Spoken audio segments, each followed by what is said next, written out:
ദൈവനാമത്തിന് മഹത്വം ഉണ്ടാകട്ടെ.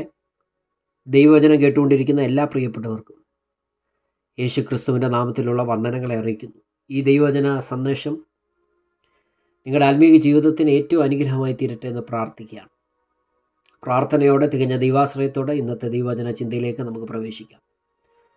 ആവർത്തന പുസ്തകം 6-ാം അധ്യായത്തിൻ്റെ 6-ാം വാക്യം. ഇന്നു ഞാൻ നിന്നോട് കൽപ്പിക്കുന്ന ഈ വചനങ്ങൾ നിന്റെ ഹൃദയത്തിൽ ഇരിക്കണം.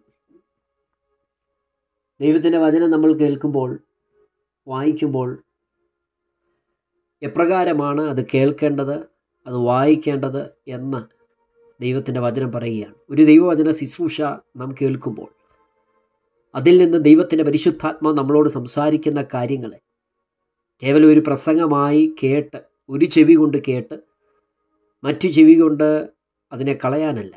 ദൈവവചനം നാം വായിക്കുമ്പോൾ, ശ്രദ്ധയോടെ നാം വായിക്കുമ്പോൾ നമ്മളോട് സംസാരിക്കുന്ന കാര്യങ്ങളെ ആ വായിക്കുന്ന ആ സമയത്ത് മാത്രം മനസ്സിൽ കൊണ്ട് നടക്കാനല്ല ദൈവം നമ്മെക്കുറിച്ച് ആഗ്രഹിക്കുന്നത്. ദൈവത്തിൻ്റെ വചനം നമ്മുടെ ഹൃദയത്തിൽ ഇരിക്കണമെന്ന് തിരുവചനത്തിലുടനീളം നമുക്ക് വായിക്കാൻ കഴിയും. ഹൃദയത്തിലിരിക്കണം.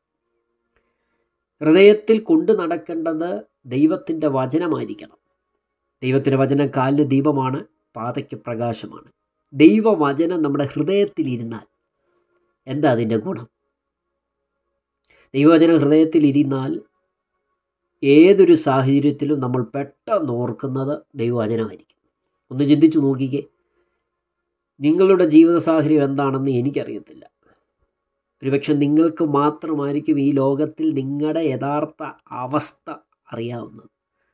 ആ ഒരു സാഹചര്യത്തിൽ പെട്ടെന്ന് നിങ്ങളുടെ ഹൃദയത്തിലേക്ക് വരുന്നത് എന്താ? ആളുകൾ നിങ്ങളോട് പറഞ്ഞ കാര്യമാണോ? നിങ്ങൾക്ക് വിരോധമായി നിൽക്കുന്ന ആളുകൾ നിങ്ങളെക്കുറിച്ച് പറഞ്ഞ കാര്യങ്ങളാണോ? അധികാരികൾ നിങ്ങളോട് പറഞ്ഞ കാര്യമാണോ? എന്താണ് പെട്ടെന്ന് നിങ്ങളുടെ ഹൃദയത്തിൽ വരുന്നത്, മനസ്സിൽ വരുന്നത്? ഏതെങ്കിലും ഒരു വിഷയത്തോടുള്ള ബന്ധത്തിൽ നിങ്ങൾ മുൻപോട്ട് യാത്ര ചെയ്യുമ്പോൾ ആ വിഷയത്തിൻ്റെ മധ്യത്തിൽ ദൈവത്തിൻ്റെ വചനമാണ് പെട്ടെന്ന് നിങ്ങളുടെ ഉള്ളിലേക്ക് വരുന്നത്, ചിന്തയിലേക്ക് വരുന്നതെങ്കിൽ ഒരു കാര്യം ഉറപ്പ് പറയാം, ദൈവത്തിൻ്റെ വചനം നിങ്ങളുടെ ഹൃദയത്തിലാണ് ഇരിക്കുന്നത്. ദൈവം നമ്മെക്കുറിച്ച് ആഗ്രഹിക്കുന്ന പ്രിയമുള്ളവരെ, കർത്താവ് നമ്മളോട് കൽപ്പിക്കുന്ന വചനങ്ങൾ നമ്മുടെ ഹൃദയത്തിലിരിക്കണം. ഹൃദയത്തിലിരുന്നാൽ 24/7 24 മണിക്കൂർ ഓരോ നിമിഷവും വചനത്തെക്കുറിച്ചുള്ള ചിന്ത നമ്മെ ഭരിക്കും. ഒന്നും കണ്ട് നമ്മൾ ഭയപ്പെടത്തില്ല, ഒന്നും കണ്ട് നമ്മൾ ചഞ്ചലപ്പെട്ടു പോകത്തില്ല, കുലുങ്ങിപ്പോകത്തില്ല.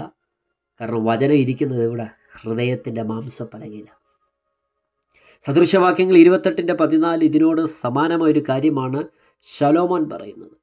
ഇങ്ങനെ പറയുന്നു: എപ്പോഴും ഭയത്തോടിരിക്കുന്ന മനുഷ്യൻ ഭാഗ്യവാൻ, ഹൃദയത്തെ കഠിനമാക്കുന്നവനോ അനർത്ഥത്തിൽ അകപ്പെടും. എപ്പോഴും ഭയത്തോടിരിക്കുന്ന മനുഷ്യൻ ഭാഗ്യവാൻ.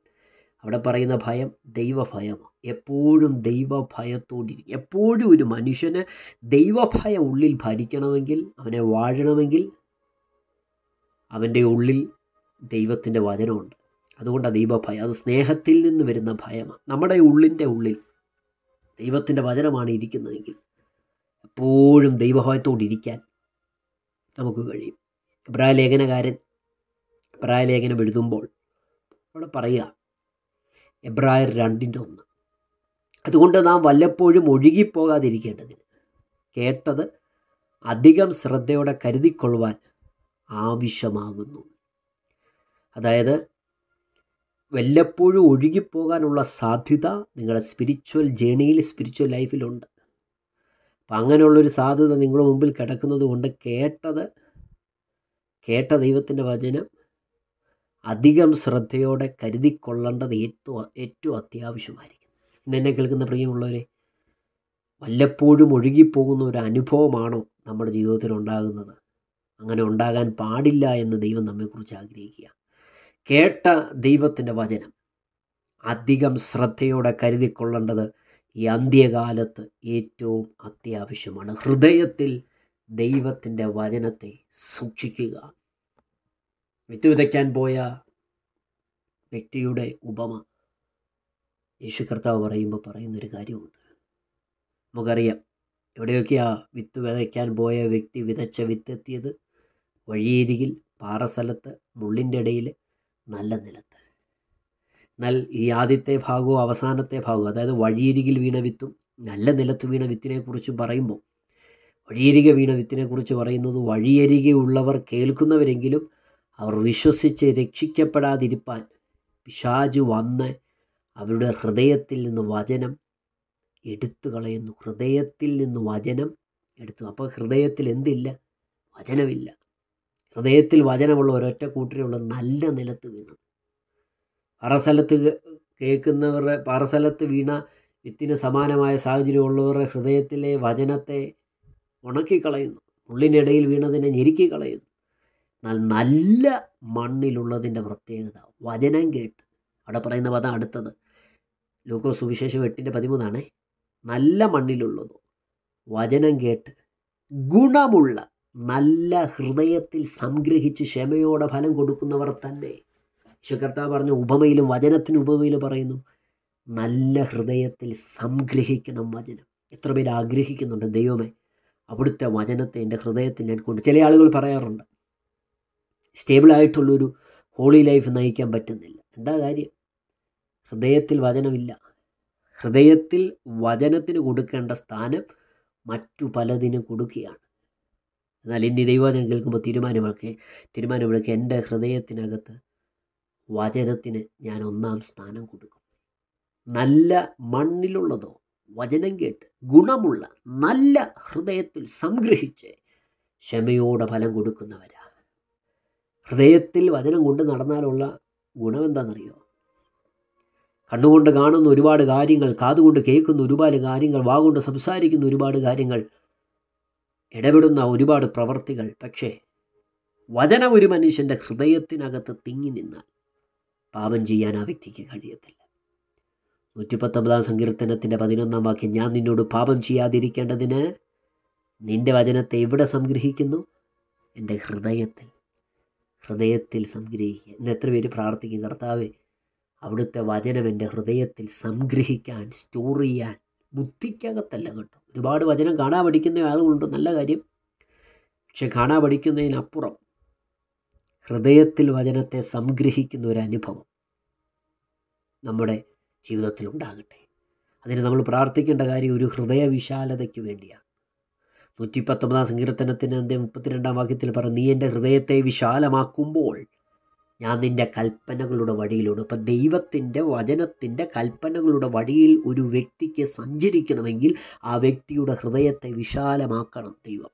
ഇനി പ്രാർത്ഥിക്കുന്ന കർത്താവ്, എത്ര പേര് ആഗ്രഹിക്കുന്ന ഒരു വിശുദ്ധ ജീവിതം നയിപ്പാൻ, പാപം ചെയ്യാതെ ഹൃദയത്തിൽ വചനത്തെ സംഗ്രഹിക്കുന്ന ഒരു അനുഭവം വേണമെങ്കിൽ ഒരു ഹൃദയവിശാലത വേണം. ഹൃദയം എല്ലാത്തിനേക്കാളും കാപട്യം നിറഞ്ഞതാണ്. എന്നാൽ ഹൃദയത്തിനകത്തൊരു വിശാലത വെളിപ്പെട്ട് കഴിയുമ്പോൾ, ഉണ്ടായിക്കഴിയുമ്പോൾ ദൈവത്തിൻ്റെ വചനത്തിൻ്റെ കൽപ്പനകളുടെ പാതകളിൽ ഓടാൻ ദൈവം നമുക്ക് കൃപ തരും. അതിന് വേണ്ടത് ഹൃദയത്തിൽ വചനത്തെ സംഗ്രഹിക്കണം. നമ്മുടെ ഹൃദയത്തിൽ നമ്മൾ കൊണ്ടു നടക്കുന്ന കാര്യം എന്താണ്? ലൂക്കോസ് 12:34, നിങ്ങളുടെ നിക്ഷേപം ഉള്ളിടത്ത് നിങ്ങളുടെ ഹൃദയം ഇരിക്കും. ഹൃദയം എവിടെ ഇരിക്കുന്നത്? ഇപ്പം നിക്ഷേപം ഉള്ളിടത്ത്. ഒരു ദൈവത്തിൽ പറയുക, ഈ ലോകത്തിലുള്ള ഒന്നിലുമല്ല എൻ്റെ നിക്ഷേപം. എൻ്റെ നിക്ഷേപം എന്ന് പറയുന്നത് ദൈവത്തിൻ്റെ വചനത്തിനകത്തെ പ്രത്യാശയാണ്. ദൈവത്തിൻ്റെ വചനത്തിനകത്താണ് എൻ്റെ സകല നിക്ഷേപങ്ങളും മറഞ്ഞു കിടക്കുന്നത്. നമ്മുടെ നിക്ഷേപം ദൈവവചനത്തിൻ്റെ അടിസ്ഥാനത്തിലാണോ, ദൈവവചനത്തിലാണോ, നമ്മുടെ ഹൃദയം അവിടെ ഇരിക്കും. ഈ ലോകത്തിലുള്ളതെല്ലാം താൽക്കാലികമാണ്.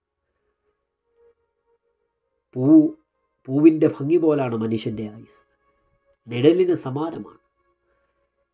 ചാഞ്ഞു പോകുന്ന നിഴല് പോലാണ് മനുഷ്യൻ്റെ ആയുസ്. പക്ഷേ നമ്മുടെ നിക്ഷേപം എവിടെ ഇരിക്കുന്നോ അവിടെ നിങ്ങളുടെ ഹൃദയം ഇരിക്കും. എത്ര പേര് ആഗ്രഹിക്കുന്നു, ദൈവമേ എൻ്റെ നിക്ഷേപം ദൈവവചനത്തിനകത്തായിരിക്കട്ടെ, യേശു കർത്താവ് ഇരിക്കുന്ന ഇടമായ ഉയരത്തിലുള്ളതായിരിക്കട്ടെ എൻ്റെ നിക്ഷേപം. നമ്മുടെ ഹൃദയത്തിനകത്ത് വചനം നിറഞ്ഞാൽ, വചനം ഹൃദയത്തിൽ കൊണ്ടു നടന്നാൽ, ഹൃദയത്തിനകത്ത് വചനം നമ്മെ ഭരിച്ചാൽ എന്താ അതിൻ്റെ പ്രയോജനം എന്നറിയാമോ? ഒന്ന്, നമ്മൾ പാപം ചെയ്യത്തില്ല. രണ്ട്, നല്ല നിലത്ത് വീണതുപോലെ ഫലം കായ്ക്കും. മൂന്നാമത്തെ അതിൻ്റെ പ്രത്യേകത എന്ന് പറഞ്ഞാൽ നെഗറ്റീവായ കാര്യങ്ങൾക്ക് നമ്മൾ ചെവി കൊടുക്കത്തില്ല. കാരണം ദൈവത്തിൻ്റെ വചനമാണ് നമ്മെ ഭരിക്കുന്നത്. നെഗറ്റീവായത് ആരെന്തു പറഞ്ഞാലും നമ്മൾ കൈക്കൊള്ളത്തില്ല. കാരണം വചനം ഹൃദയത്തിലിരിക്കുക. ആവർത്തനം 7:17 ഈ ജാതികൾ എന്നേക്കാൾ പെരുപ്പമുള്ളവർ, അവരെ നീക്കിക്കളവാൻ എനിക്ക് എങ്ങനെ കഴിയുമെന്ന് നീ നിൻ്റെ ഹൃദയത്തിൽ പറയുമായിരിക്കും. എന്നാൽ അവരെ ഭയപ്പെടരുത്. ഇസ്രായേലിനുള്ള ദൈവത്തിൻ്റെ പ്രോമിസ്. ഹൃദയത്തിൽ നീ പറയുമായിരിക്കും. പക്ഷേ 6-ാം അധ്യായത്തിൽ പറഞ്ഞു നിൻ്റെ വചനം നിൻ്റെ ഹൃദയത്തിലിരിക്കണം. അങ്ങനെ ഇരുന്നാൽ നീ ഭയപ്പെടുകയില്ല. അടുത്ത ഗുണം എന്താണെന്നറിയോ? വചന ഹൃദയത്തിലിരുന്നാൽ നമ്മൾ നിഗളിക്കത്തില്ല. ആവർത്തനം 8:13-14 നിൻ്റെ ആടുമാടുകൾ പെരുകി നിനക്ക് വെള്ളിയും പൊന്നുമേറി നിനക്കുള്ളതൊക്കെയും വർദ്ധിക്കുമ്പോൾ നിൻ്റെ ഹൃദയം നിഗളിപ്പാതിരിപ്പാൻ. കണ്ടോ, ഹൃദയം നിഗളിക്കാതിരിക്കണമെങ്കിൽ ഹൃദയത്തിനകത്ത് വചനമുണ്ട്. ഇതൊന്നും എൻ്റെ കഴിവല്ല, എൻ്റെ മിടുക്കല്ല, ദൈവത്തിൻ്റെ ദാനമാണെന്നുള്ളൊരു ചിന്ത നമ്മെ ഭരിക്കണം. Praise the Lord. പുതിയ ദൈവത്തിലേക്ക് വരുമ്പോൾ ഒരുപാട് തിരുവചന ഭാഗങ്ങളിൽ ഇതിനെക്കുറിച്ച് പറയുന്നുണ്ട്. വാക്കുകൊണ്ട് നമ്മൾ കർത്താവിനെ സ്തുതിക്കുന്നുണ്ട്, വാക്കുകൊണ്ട് കർത്താവിനെ ആരാധിക്കുന്നുണ്ട്. എന്നാൽ വാക്കുകൊണ്ട് പറയുന്നതിനേക്കാൾ ഉപരി ഹൃദയത്തിൽ കർത്താവിന് ഒന്നാം സ്ഥാനം നാം കൊടുക്കണം.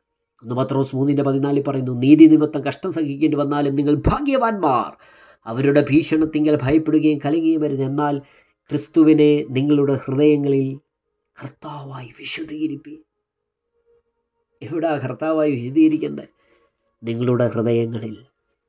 ജോലി ചെയ്യുന്ന ജോലി സ്ഥാപനത്തിനകത്ത് ആത്മാർത്ഥതയോടെ നമ്മൾ ജോലി ചെയ്യുമ്പോൾ ദൈവത്തിൻ്റെ വചനം എന്താ പറയുന്നത് അറിയാമോ? കൊലോസ്യർ 3:22 ദാസന്മാരെ ജഡപ്രകാരമുള്ള യജമാനന്മാരെ സകലത്തിനും അനുസരിപ്പിൻ, മനുഷ്യരെ പ്രസാദിപ്പിക്കുന്നവരെ പോലെ ദൃഷ്ടിസേവകളാലല്ല, കർത്താവിനെ ഭയപ്പെട്ടുകൊണ്ട് ഹൃദയത്തിൻ്റെ ഏകാഗ്രതയോടെ അത്ര അനുസരിക്കേണ്ടത്. കണ്ടോ, ഹൃദയത്തിൻ്റെ ഏകാഗ്രതയോടുകൂടെ കർത്താവിനെ ഭയപ്പെട്ടുകൊണ്ട്. ഈ വചന ഹൃദയത്തിലുള്ളവർ വിശ്വസ്തയോടെ ജോലി ചെയ്യും.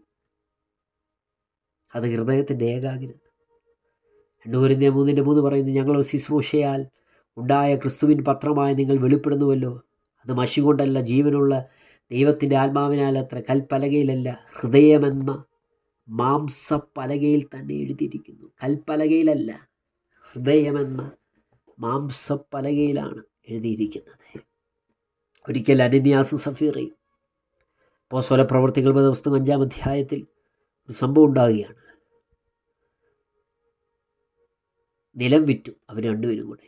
ഭാര്യയുടെ അറിവോടുകൂടെ വിലയിൽ കുറേ എടുത്തു വെച്ച് ഒരംശം കൊണ്ടുവന്ന് അപ്പോസ്തലന്മാരുടെ കാൽക്കൽ വെക്കുക. അപ്പോൾ പത്രോസ് അനന്യാസിനോട് പറയുക, അനന്യാസെ, പരിശുദ്ധാത്മാവിനോട് യാചം കാണിപ്പാനും നിലത്തിൻ്റെ വിലയിൽ കുറേ എടുത്തു വെപ്പാനും സാത്താൻ നിൻ്റെ ഹൃദയം കൈവശമാക്കിയതെന്ത്? അപ്പോൾ അനന്യാസെ, സഫീറെ, പരിശുദ്ധാത്മാവിൻ്റെ വലിയ മൂവ് നടന്ന അധ്യായങ്ങളാണ്. ആദ്യമായി പരിശുദ്ധാത്മാവ് ഇവിടെ ഇറങ്ങി വന്ന് അപ്പോസ്തലപ്രവൃത്തി 2 സഭ ആരംഭിക്കുമ്പോൾ വലിയ അത്ഭുതങ്ങൾ അടയാളം നടക്കുമ്പോൾ ഇവർ ദൈവഭയമില്ലാതെ സാത്താൻ അനന്യാസിൻ്റെ ഹൃദയത്തെ കൈവശമാക്കി. വചനമിരിക്കേണ്ട ഹൃദയത്തെ ആര് കൈവശമാക്കി? സാത്താൻ കൈവശമാക്കി. പ്രിയമുള്ളവരെ, നമ്മുടെ ഹൃദയത്തെ കൈവശമാക്കേണ്ടത് സാത്താനല്ല. നമ്മുടെ ഹൃദയത്തെ കൈവശമാക്കേണ്ടത് ലോകമോഹങ്ങളല്ല, മനുഷ്യൻ പറയുന്ന വാക്കുകളല്ല. നമ്മുടെ ഹൃദയത്തെ കൈവശമാക്കേണ്ടത് കർത്താവാണ്, ദൈവത്തിൻ്റെ വചനമാണ്.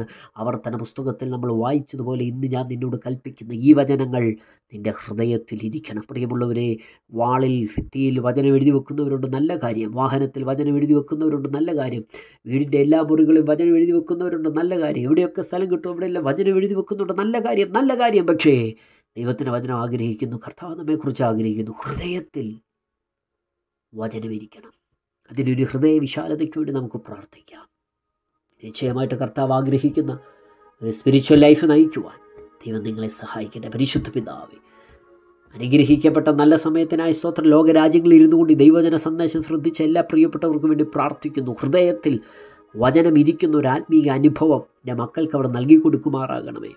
ഹൃദയത്തിൽ വചനം സൂക്ഷിച്ചാൽ പാപം ചെയ്യത്തില്ലല്ലോ, എപ്പോഴും ദൈവഭയത്തോടെ ജീവിക്കുമല്ലോ, ഫലം കായ്ക്കുന്ന ഒരു അനുഭവം ഞങ്ങളുടെ ജീവിതത്തിൽ ഉണ്ടാവുമല്ലോ. അതിനുവേണ്ടിയുള്ളൊരു ഹൃദയ വിശാലത തരണമേ. ഞങ്ങളുടെ സകല നിക്ഷേപങ്ങളും ദൈവവചനത്തിനകത്ത് മറഞ്ഞു കിടക്കട്ടെ. മനുഷ്യൻ പറയുന്ന വാക്കുകെട്ട് ഭയപ്പെടാനല്ല, ഹൃദയത്തിൽ ദൈവത്തിൻ്റെ വചനത്തിരുന്ന ധൈര്യപ്രകാരം ജീവിപ്പാൻ ഞങ്ങളെ സഹായിക്കണം. ഈ ശബ്ദം കേട്ട സകല വ്യക്തികളെയും അനുഗ്രഹിച്ച് പ്രാർത്ഥിക്കുന്നു. അവരുടെ പ്രാർത്ഥനാ വിഷയങ്ങൾക്ക് സ്വർഗത്തിലെയും മറുപടി കൊടുക്കുന്നതിന് നന്ദി പറയുന്നു. ഈ വചനം അവരുടെ ജീവിതത്തിൽ അനുഗ്രഹമായി തീർന്നതിന് നന്ദി പറയുന്നു. കർത്താവേ, ഒരുമിച്ച് അനുഗ്രഹിക്കും. അങ്ങയുടെ വരവിനായി ഞങ്ങളെ ഒരുക്കും യേശുവിൻ നാമത്തിൽ. ആമേൻ.